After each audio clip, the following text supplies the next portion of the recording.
Welcome to Someday is Here, the place where we get real about life, relationships, mental health, and what it means to keep finding your way back to yourself. I'm your host, Michelle Kramer, and I'm so glad you're here. Today, I want to talk about something that has been sitting heavy on my heart. On August 27th, I am going to be closing the Lafayette office. And I want to tell you why, what it feels like, and what I've learned about the difference between letting go and giving up. I was so excited to open this office.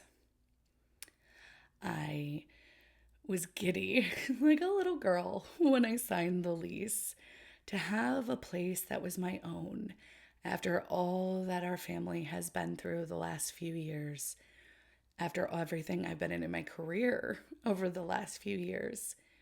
It really felt like this was it. And this was my time. And it was finally going to do something for me. I spent a long time curating exactly what I wanted this office to look like, from every piece of furniture to the signs that I hung. They were all handpicked to make sure that this space felt welcoming, that it felt like you were able to come in, take a deep breath, and just know that you were in a safe space.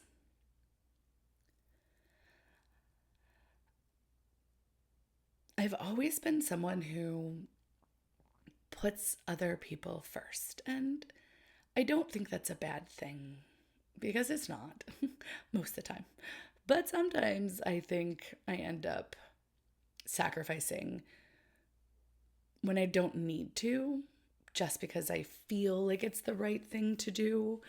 And so moving to California, making this leap, starting this podcast, opening this practice, it all felt like I was finally doing things that were for me. Because heck, let me tell you, getting licensed in California, even when you're already independently licensed in another state, is no easy task. There was countless hours of continuing education that I had to take, and long waiting processes, and a law and ethics exam, and then more long waiting to actually get the license. And you go through all of that and you're like, yes, I finally made it. I'm doing it. And then the reality hits. Because you're new to the area, you don't have a lot of contacts. You're starting from scratch. Don't really have clients coming in. You're paying for a space that's sitting empty. The financial pressure on top of everything that's already going on with living in a more expensive state and having to do things very differently, having your book getting ready to be published, which also, when you're doing it independently, costs a lot of money. So you have all of that going on. And then to top it off, your landlord starts refusing to fix things that are costing you thousands of dollars over the course of a year. And so you have all of these big decisions to make.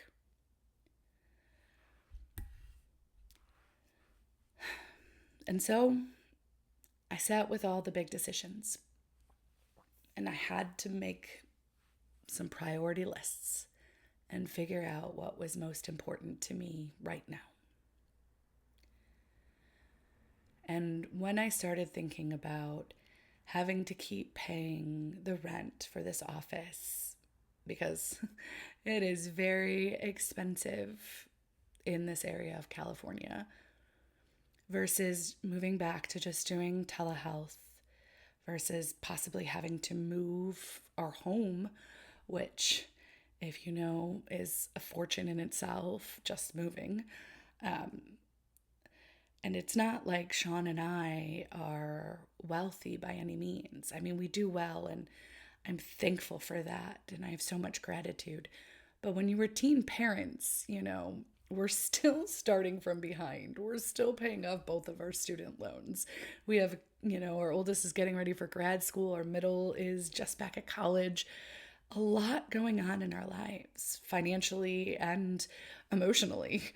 And I just realized something had to give.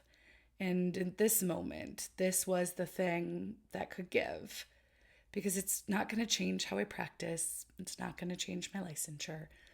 It's just going to change where I practice. And when I made that decision, the first thing I felt was shame and guilt. And I felt like I failed again. And that's a lot that is a lot to sit with. But what I realized is that this anything is possible, I'm going to figure it out, dream big attitude that has got Sean and I through some of the hardest moments of our lives, that encourage us to dream, to make the move here, that allowed me to start this podcast, to write a book, to open this practice. It has served me well. But sometimes I put the cart before the horse, if you know what I mean. I don't always think things through practically, because I'm like, I'm just going to figure it out. And sometimes there is no figuring it out. It's just making a hard choice. And so I did. But the reality is, I know it's the right choice, because I'm not giving up the practice. I'm not giving up what I do for a living. I'm not giving up the incredible people I get to work with. It's not the end of my dream. My dream is just changing shape right now. And I don't doubt that with some time and when life settles a little bit more, that I will be able to open an office and try again. But I think what I love most about myself is my resiliency, and that I'm never afraid to try again.